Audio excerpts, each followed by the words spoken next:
స్పర్ధాయ ప్రతిబోధితాం భగవతా నారాయణేన స్వయం వ్యాసేన గ్రథితాం పురాణమునినా మధ్యే మహాభారతం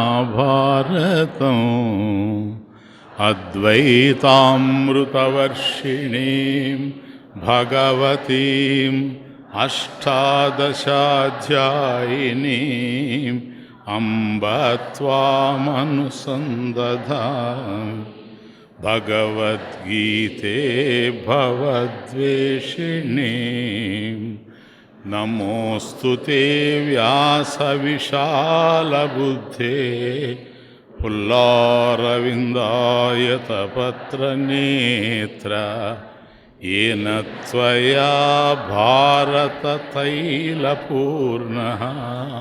प्रज्वालितो ज्ञानमयप्रदीपः पारिजाताय स्तोत्रवेत्रैकपाणये ज्ञानमुद्राय कृष्णाय गीतामृतदुहे नमः। हरिः ॐ श्रीकृष्णपरब्रह्मणे नमः। श्रीमद्भगवद्गीता अथ पंचमोऽध्यायः कर्मसन्न्यासयोगः। श्रीभगवानुवाच न प्रहृष्येत् प्रियं प्राप्य नो द्विजेत् प्राप्य चाप्रियम् स्थिरबुद्धिरसम्मूढः ब्रह्मविद्ब्रह्मणि स्थितः। स्थिरबुद्धिः असम्मूढः బ్రహ్మవిత్ బ్రహ్మణి స్థితః ఇత్యుచ్చేసాం. ఈ శ్లోకం అయిపోయింది. కాబట్టి స్థిర బుద్ధి కలిగినటువంటి వాడు అంటే సర్వభూతేషు సమః ఏకః అంటే ఒకటిగానే ఉండేటువంటి సమమైనటువంటి ఆత్మను ఎవరైతే దర్శిస్తూ ఉంటారో ఆత్మాబుద్ధి యః సహ స్థిరబుద్ధి అటువంటి వాడు అసమ్మూఢః సమ్మోహవర్జితః ఏ విధమైనటువంటి మోహం లేనటువంటి వాడు అంటే సత్యాన్ని అసత్యంగా అసత్యాన్ని సత్యంగా చూడడం మోహం అటువంటిది లేనటువంటి వాడు అంటే యథార్థ దృక్ కలిగినటువంటి వాడు సత్యబుద్ధి. అసమ్మూఢ అంటే సత్యబుద్ధి, ఏది ఉందో అది ఉన్నట్లుగా దర్శించేటువంటి వాడు. అది బ్రహ్మవిత్ అటువంటి వాడు బ్రహ్మవిదుడు, బ్రహ్మమును తెలిసినటువంటి వాడు. బ్రహ్మణి స్థితః కాబట్టి అసమ్మూఢుడై స్థిరబుద్ధితో ఉండేటువంటి వాడు బ్రహ్మణి స్థితః అంటే బ్రహ్మమునందే ఉన్నాడు, ఎక్కడో కాదు. బ్రహ్మణి స్థితః అంటే అకర్మకృత్ సర్వకర్మ సన్యాసి ఇత్యర్థ. కాబట్టి సమస్తమైనటువంటి కర్మల్ని విడిచిపెట్టినటువంటి వాడు. అటువంటి వాడు న ప్రహృష్యేత్ ప్రియం ప్రాప్య, ప్రియం ఏదైతే ఇష్టంగా ఉందో, ప్రియం అంటే ఇష్టం, ఇష్టం ప్రాప్య అంటే లబ్ధ్వా, న ప్రహృష్యేత్ అంటే న ప్రహర్షం కుర్యాత్ ఇత్యర్థ. కాబట్టి ఇష్టమైనటువంటి జరిగినప్పుడు పొంగిపోవడం కానీ, అట్లాగే నో ద్విజేత్ ప్రాప్య చ ప్రియం అప్రియం జరిగినప్పుడు అంటే అనిష్టమైంది జరిగినప్పుడు దుఃఖపడడం కానీ ఆవేదన చెందడం కానీ ఉండకుండా ఉంటాడు అని అర్థం. అటువంటి వాడు ఈ బాహ్య ప్రపంచంలో తిరుగుతూ ఉన్నాడు కదా. బాహ్యంలో అనేకమైనటువంటి విషయాలు ఉన్నాయి. ఈ విషయాలు ఈరోజు పుట్టుకొచ్చినవి కావు. బ్రహ్మవిదుడు అంటే తన సాధనలో బ్రహ్మవిదుని యొక్క స్థాయికి వచ్చినటువంటి వాడు స్థిరమతి అసమ్మూఢుడు. అటువంటి వాడు ఈ విషయంలో ఏ విధంగా ఉంటాడు. కాబట్టి విషయ ప్రపంచం మనల్ని విపరీతంగా ఆకర్షిస్తూ ఉంది. మరి ఇదే విషయ ప్రపంచాన్ని బ్రహ్మవిదుడు కూడా చూస్తున్నాడు కనుక అతన్ని ఏ విధంగా ఇది ఆకర్షించగలుగుతూ ఉంది, అంటే బాహ్యంలో ఉండేటువంటి విషయాలు ఏవైతే ఉన్నాయో, బాహ్య స్పర్శలు ఏవైతే ఉన్నాయో, బాహ్య స్పర్శలు అంటే బాహ్య విషయాలు అనేది స్పర్శాహ.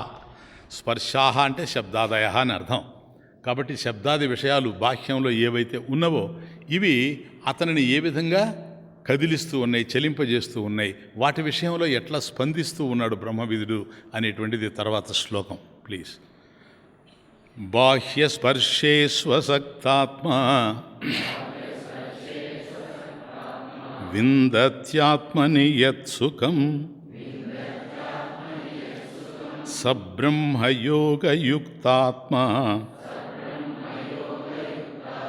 సుఖమక్షయమశ్నుతే. బాహ్య స్పర్శేషు అసక్తాత్మ. బాహ్య స్పర్శేషు అసక్తాత్మ అంటే బాహ్య స్పర్శాః అంటే శబ్దాదయ అంటే బాహ్యంలో ఉండేటువంటి స్పర్శలు. ఇక్కడ స్పర్శలు అంటే శబ్దాది విషయాలు అని అర్థం. కాబట్టి బాహ్య స్పర్శాః శబ్దాదయ విషయాః. కాబట్టి శబ్దము, రూపము, రసము, గంధము ఇవన్నీ కూడా ఎట్లాగైతే ఉన్నాయో శబ్దస్పర్శ రూపరస గంధాదులు ఇవి బాహ్య స్పర్శాః శబ్దాదయ విషయాః. బాహ్య స్పర్శేషు అంటే తేషు వాటి విషయంలో, తేషు అంటే విషయేషు. బాహ్య స్పర్శేషు అంటే బాహ్యంలో ఉండేటువంటి విషయాల యందు అసక్తాత్మ. అది బాహ్య స్పర్శేషు అసక్తాత్మ, బాహ్య స్పర్శేషు అసక్తాత్మ సంధి. కాబట్టి బాహ్య స్పర్శేషు బాహ్య స్పర్శ అంటే శబ్దాది విషయా, తేషు వాటి యందు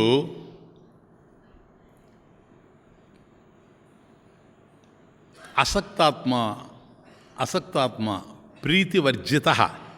అసక్తాత్మ అంటే ప్రీతివర్జిత అంటే ప్రియం లేనటువంటి వాడు అని అర్థం. కాబట్టి బాహ్యంలో ఉండేటువంటి శబ్దాది విషయాలు ఏవైతే ఉన్నావో బాహ్య స్పర్శేషు శబ్దాది విషయాలు వాటి యందు తేషు విషయేషు అసక్తాత్మ ప్రీతివర్జిత వాటి యందు ఏ విధంగా ఇష్టం లేకుండా ఉంటాడు అని అర్థం. పోని అట్లని చెప్పి అయిష్టంగా ఉంటాడా? అయిష్టంగా ఉండేది బ్రహ్మవిధుని యొక్క లక్షణం కాదు. కాబట్టి ఇష్టము లేదు అయిష్టము లేదు అని అర్థం. ద్వంద్వాలను అట్లా అర్థం చేసుకుంటూ పోవాలి. కాబట్టి ఎప్పుడైతే ఆయనకి వాటి యందు ఆసక్తి లేదు, ప్రీతివర్జిత అని అంటున్నామో అసక్తాత్మ, అటువంటి వాడు విందతి ఆత్మని యత్ సుఖం. యత్ సుఖం ఆ విషయాల యందు ఏ సుఖాన్నైతే అనుభవించడం జరుగుతూ ఉందో, జనరల్గా ఇప్పుడు మనమంతా విషయ ప్రపంచంలోకి వెళ్ళి విషయాలలో శబ్దాది విషయాల్లో ఉండేటువంటి సుఖాలను అనుభవించడానికి ప్రయత్నం చేస్తూ ఉంటాం. కాబట్టి సుఖం అంటే మన నిర్వచనం అది. కాబట్టి బాహ్యంలో ఏ శబ్దాది విషయాలైతే ఉన్నావో, కాబట్టి ఒక మంచి క్యాసెట్ వింటావు, నీకు అది రుచికరంగా ఉంటుంది అనుకోండి, ఇష్టమైంది, నువ్వు ఆనందిస్తావు, అది శబ్దానికి సంబంధించింది. రుచికరమైనటువంటి పదార్థాన్ని తింటావు, అది నీకు ఇష్టమైనటువంటి పదార్థం. అటువంటి పదార్థాన్ని ఒక రసగుల్లాన్ని నువ్వు తిన్నప్పుడు నీకు ఆనందం కలుగుతూ ఉంటుంది, సుఖం కలుగుతూ ఉంటుంది. అది సుఖమా కాదా అది వేరే విషయం, మనం డిస్కస్ చేస్తాం. కాబట్టి సాధారణంగా ఏ సుఖాలనైతే మనం ఆశిస్తూ ఉంటామో ఈ ప్రపంచంలో, ఆ సుఖాలని పొందడానికి బాహ్య ప్రపంచంతో సంబంధాలు ఏర్పరచుకుంటూ ఉంటాము. బాహ్య ప్రపంచంతో సంబంధాలు ఏర్పరచుకొని వాటిని అనుభవించడంలో మనకు సుఖం కలుగుతూ ఉంటుంది. క్లియర్? అటువంటి సుఖమునందు ఆసక్తి లేనివాడు అసక్తాత్మ. ఆసక్తి లేనిటువంటి వాడు అంటే మనకు వాటి యందు ప్రియం ఉంది, అతను ప్రీతి వర్జిత. ఆ ప్రీతి లేనటువంటి వాడు. ఇక్కడికి మనకు బ్రహ్మవిధుడికి తేడా కనపడతా ఉంది. ఏమండి, ఎక్కడైతే ఆనందం కలుగుతూ ఉంటుందో, ఎక్కడైతే సుఖం కలుగుతూ ఉంటుందో దాన్ని పొందాలని ఆ సుఖం వైపుకు మనం పరిగెత్తుతూ ఉంటాము. కానీ ఎందుకని ఆ సుఖం వైపుకు పోవడం లేదు? బ్రహ్మవిధుడు ఎందుకని ఆ వైపుకి వెళ్ళడం లేదు? కారణం ఏంటి అంటే ఏదో కారణం ఉంది. కాబట్టి ఆసక్తి, అందరికీ ఆసక్తి కలిగేటువంటి చోట తాను అసక్తాత్ముడై ఉన్నాడు.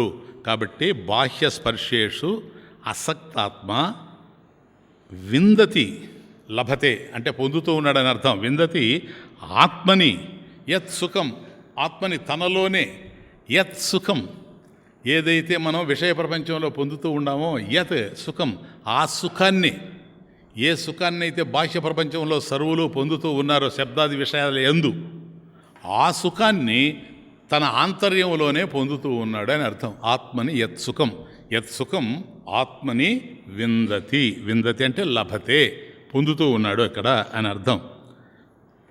ఆత్మని యత్ సుఖం. బ్రహ్మ యోగయుక్తాత్మ, బ్రహ్మయోగయుక్తాత్మ సుఖం అక్షయం అశ్నుతే. బ్రహ్మయోగేన యుక్త ఆత్మ, అది అక్కడ. బ్రహ్మయోగేన సహా, వాడు ఎవరినైతే ఇంతవరకు విషయాల యందు ఆసక్తాత్ముడై ఉన్నాడు అని తెలుసుకున్నామో, సహా వాడు బ్రహ్మయోగేన యుక్త, బ్రహ్మయోగంలో కలిసి ఉన్నాడు. యుక్త కలిసి ఉన్నాడు అని అర్థం. బ్రహ్మయోగం అంటే ఏంటి? అదొక ప్రత్యేకమైన యోగం అనుకోబాకండి మీరు. ఈ రోజుల్లో అన్నీ అట్లా ఉన్నాయి కాబట్టి ఇదొకటి బ్రహ్మయోగం అని. బ్రహ్మయోగము అని అంటే ఆత్మయే బ్రహ్మ అనేటువంటి యోగం, దాంతో కూడినటువంటి వాడు యుక్త. కాబట్టి అన్నప్పుడు బ్రహ్మయోగం అంటే బ్రహ్మతో కూడినవాడు అంటే, ఇక్కడ మనం ఆత్మను గురించి కదా డిస్కస్ చేసుకుంటూ వచ్చాము, ఇది వేరేమో అనుకుంటారు. కాబట్టి ఏదైతే బ్రహ్మయో అదే ఆత్మ, ఏదైతే ఆత్మో అదే బ్రహ్మ. అసలు అనుభూతి ఏంటంటే బ్రహ్మయోగయుక్తాత్మ, కాబట్టి ఆత్మయే బ్రహ్మ అనేటువంటి జ్ఞానం. కాబట్టి ఏ ఆత్మ అయితే ఇక్కడ ఉందో, ఏదైతే నాలో చైతన్యంగా ఉందో, ఏ చైతన్యం ఉండడం వల్ల నా దేహేంద్రియ మనోబుద్ధులు పనిచేస్తూ ఉన్నాయో, ఏది గనక ఆగితే, దీని నుంచి తప్పుకుంటే ఇది మరుక్షణం శవంగా మారిపోతుందో, అటువంటి చైతన్యాత్మ ఏదైతే నాలో ఉందో అదే బ్రహ్మ. అందుకనే వచ్చింది అది. ఏది? అయమాత్మ బ్రహ్మ మహావాక్యం. అయమాత్మ బ్రహ్మ, ఈ ఆత్మయే బ్రహ్మము. అయం ఆత్మ, ఈ ఆత్మ ఏదైతే నా దేహంలో ఉండి ఇవన్నీ కూడా నడుపుతూ ఉన్నదో, అయం ఆత్మ బ్రహ్మ, అది మహావాక్యం. కాబట్టి సబ్రహ్మయోగయుక్తాత్మ, కాబట్టి ఆత్మయే బ్రహ్మము అనేటువంటి యోగముతో కూడినటువంటి వాడు ఎవడైతే ఉన్నాడో వాడు సుఖం అక్షయం అశ్నుతే. అక్షయ సుఖం అశ్నుతే, ప్రాప్నోతి. అశ్నుతే అంటే ప్రాప్నోతి, వాడు పొందుతున్నాడు. ఎటువంటి సుఖాన్ని? అక్షయ సుఖాన్ని. కాబట్టి ఆ బ్రహ్మవిధులు పొందేటువంటి సుఖానికి, మనం ఈ ప్రపంచంలో పొందేటువంటి సుఖానికి చాలా తేడా ఉన్నట్టుగా కనపడుతూ ఉంది. ఎందుకని? ఈ సుఖమనందు అతను అసక్తాత్ముడై ఉన్నాడు గనక, ఆసక్తి లేకుండా ఉన్నాడు గనక తాను సుఖాన్ని అనుభవిస్తున్నాడు, మనము సుఖాన్ని అనుభవిస్తూ ఉన్నాము. కానీ అతను అనుభవించేటువంటి సుఖాన్ని వేరు చేయడానికి అక్షయ సుఖం అని అనడం జరిగింది. ప్లీజ్. స్పర్శాహ, ఇప్పుడు చూసుకోండి, శ్లోకం క్లియర్గా అర్థమైపోయింది కదా. స్పర్శాహ శబ్దాదయ అంటే బాహ్య స్పర్శలు, శబ్దాదులు ఏవైతే ఉన్నాయో బాహ్య స్పర్శేషు అసక్తాత్మ విషయేషు ప్రీతివర్జిత. క్లియర్గా పెట్టుకోండి. అంటే సామాన్యులైనటువంటి వాళ్ళు సుఖాన్ని పొందడానికి విషయ ప్రపంచం మీద ఆధారపడి ఉంటారు. కాబట్టి విషయ ప్రపంచంలో ఏ ఏ విషయాలు ఉన్నాయో వాటిని పొందడం వల్ల మనం సుఖపడతాము అని అనుకుంటారు కనుక, ప్రతి మనిషి సుఖార్థి కనుక, ఈ ప్రపంచంలో సుఖాన్ని కోరుకునేవాడే కనుక అటువంటి సుఖం విషయాల దగ్గర ఎప్పుడైతే ఉందని అనుకుంటాడో ఆ విషయాలలో ఉండేటువంటి సుఖాన్ని పొందడానికి ప్రయత్నిస్తూ ఉంటాడు. సుఖం అనేటువంటిది బాహ్యంలో ఉంది అని అభిప్రాయం. కానీ వాస్తవానికి సుఖం అనేది బాహ్యంలో ఉందా? అది విచార్యమాణే. కొద్దిగా గనక మనం దీన్ని ఎంక్వైరీ చేసి చూసినట్లయితే సుఖం అనేటువంటిది బాహ్యంలో లేదు. సుఖాన్ని ఇతను కోరుకోవడంలో తప్పు లేదు. ఎందుకని? అందరం సుఖాన్ని కోరుకుంటాం. కానీ సుఖాన్ని కోరుకోవాలి అని బాహ్య విషయాల్లోకి పోతూ ఉన్నాడు. పంచదార కొనాలని కిరోసిన్ కొట్టులోకి వెళ్తున్నాడని అర్థం. నువ్వు కిరోసిన్ కొట్టులోకి వెళితే కిరోసిన్ వస్తుందేమో కానీ పంచదార వచ్చేందుకు అవకాశం లేదు. అట్లాగే నువ్వు ఏ సుఖాన్ని అయితే వాంఛిస్తూ ఉండవో అది బాహ్యంలో ఉంది అని అభిప్రాయపడుతున్నావు, అది బాహ్యంలో లేదు. లేనటువంటి దాన్ని ఉంది అని అనుకోవడం భ్రాంతి. ఏదైతే లేదో అది ఉన్నదని భావించడం రజ్జు సర్పవత్. కాబట్టి ఒక త్రాడుబడి ఉంటే బసక చీకటిలో దాన్ని పాముని ఎట్లాగైతే మనం అనుకుని భ్రమ చెందుతూ ఉన్నామో, అది ఎందుకని? అక్కడ ఉన్నటువంటి వస్తువు తెలియకపోవడం చేత. కాబట్టి ఉన్నది ఒకటి, మన మనసులో ఉన్నది మరొకటి. కాబట్టి వస్తువులు ప్రపంచంలో ఉన్నాయి, లేవనడం లేదు. వాటి నుంచి అసలు సుఖమే లేదని కూడా అనడానికి అవకాశం లేదు. ఏదో కొద్దో గొప్ప ఉంది. అల్పసుఖం, సుఖమల్పం బహుక్లేశ విషయగ్రాహిణాం నృణాం అన్నది శాస్త్రం. శంకరాచార్య స్వామి వేదాంత డిండిమం. విషయగ్రాహిణాం నృణాం, ఈ విషయ ప్రపంచంలో చరించేటువంటి మానవులకి సుఖమల్పం బహుక్లేశ, సుఖం చాలా కొద్దిగా ఉంటుంది, కానీ కలిగేటువంటి దుఃఖమే అధికంగా ఉంటుంది. అధిక తరహా, అంత అధికమైనటువంటి దుఃఖం ఉంటుంది. కాబట్టి ఇది కేవలం మన భ్రాంతే కానీ వాస్తవంగా బాహ్య ప్రపంచంలో సుఖం అనేటువంటిది లేదు. సుఖం అనేది కనుక ఉండేటట్లయితే ఒకరికి సుఖాన్ని ఇచ్చినటువంటి వస్తువు అందరికీ సుఖాన్ని ఇవ్వగలగాల, అవునా? కాబట్టి ఈ వస్తువు సుఖమని చెప్పడానికి లేదు. ఇది సపోజ్ ఇదేమిటండి ఘటీయంత్ర, ఇది గడియారము అని చెప్పారనుకోండి. ఇది గడియారము అన్నప్పుడు ఇది నేను చూస్తే నాకు టైం చూపిస్తూ ఉంది. క్లియర్? ఇంతే. కాబట్టి గడియారం అన్నట్టు సరిపోయింది. మీరందరూ చూస్తే కూడా మీకు టైం చూపెట్టాలా? కాబట్టి నాకు మాత్రమే టైం చూపించి మీకు టైం చూపెట్టడం లేదంటే, నేను చూసినప్పుడు కరెక్ట్గా కనపడి 5:25 అని మీరు టైం చూసినప్పుడు మీకు కనపడడం లేదంటే ఇది గడియారం కాదు, ఇదేదో మంత్రయంత్రం. క్లియర్నా? ఎందుకంటే నాకే కనపడుతూ ఉంది కనుక. అట్లాగే వస్తు ప్రపంచం ఏదైతే ఉందో అది కనుక సుఖాన్ని ఇచ్చేటట్లయితే అందరికీ సుఖాన్ని ఇవ్వాలి. కానీ ఈ ప్రపంచంలో విషయాలు కొందరికి సుఖాన్ని ఇస్తూ ఉన్నాయి, కొందరికి దుఃఖాన్ని ఇస్తూ ఉన్నాయి. ఒక మనిషికి సుఖాన్ని ఇచ్చింది ఇంకొకరి సుఖాన్ని ఇవ్వలేకపోతా ఉంది. ఇంకా ఆలోచిస్తే ఒకే వ్యక్తికి కూడాను ఒక కాలంలో సుఖాన్ని ఇచ్చింది ఇంకో కాలంలో సుఖాన్ని ఇవ్వలేకపోతూ ఉంది. సరే, ఇప్పుడు చల్లగా ఇప్పుడు వాతావరణం ఉందనుకోండి. ఈ కాలంలో ఏమండి ఇదిగో నా దగ్గర ఐస్ క్రీమ్ ఉంది, అట్లాగే బ్రూ కాఫీ ఉంది, ఈ రెండిట్లో మీకేం కావాలని అడిగితే ఏమంటారు మీరు? ఎక్స్పెక్ట్ చేయబాకండి, నా దగ్గర లేదు, ఊరికి అంట అంతే. ఇప్పుడు మీరు చాలా ఉత్సాహంగా బ్రూ అంటుండారు. ఆ ఉత్సాహాన్ని చూసి నాకు అనిపించింది, నాకు లేదని ఎట్లా తెలుసు, పాపం మిమ్మల్ని నిరాశపరుస్తున్నానేమోనని. కాబట్టి మీరు కూడా ఆసక్తాత్ములైపోతే మంచిది. బ్రూ విషయేషు ఆసక్తాత్మ అనుకోండి. కాబట్టి దీని విషయంలో ఆసక్తి లేకుండా ఉన్నారని అర్థం. కాబట్టి ఈ కాలంలో మనకు బ్రూ కావాలని అన్నారు మీరు, ఐస్ క్రీమ్ వద్దన్నారు.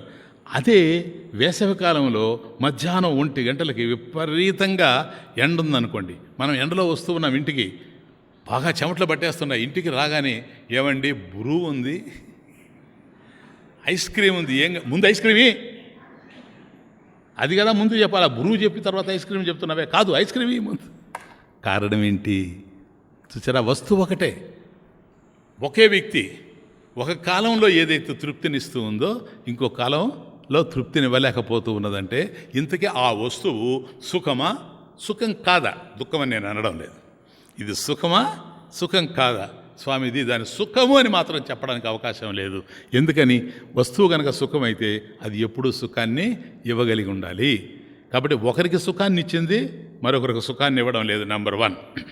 ఒకే వ్యక్తికి కూడాను ఒక కాలంలో సుఖాన్ని ఇచ్చింది ఇంకో కాలంలో సుఖాన్ని ఇవ్వగలేదు. అందుకని మన వాళ్ళు అనేవాళ్ళు తమాషగా, కడుపు నిండితే గారెలు చేదు అని. విచిత్రం చూసారా? అంటే ఉత్సాహంగా గారెలు తినాలి అని కూర్చున్నటువంటి వాడు 7 గారెలు తిన్నాడు అనుకోండి వరుసగా, మనమే తినిపించాం, ఇంకోటి తిను ఇంకోటి తిను ఇంకోటి తినని. 8వ గారె దగ్గరకు వచ్చేటప్పుడు ఏడుస్తాడు. ఎందుకని? ఇంకా మీరు నన్ను వదిలేయండి సార్, నా వల్ల కాదు, నా ప్రాణం పోతా ఉంది. ఎందుకు? నాకు ఇష్టం లేదండి, అయిష్టంగా ఉంది. మొదటి గారె నీకు ఇష్టంగా ఉండి 8వ గారె నీకు అయిష్టంగా ఉందంటే గారెలో ఇష్టం ఉందా అయిష్టం ఉందా, ప్రీతి ఉందా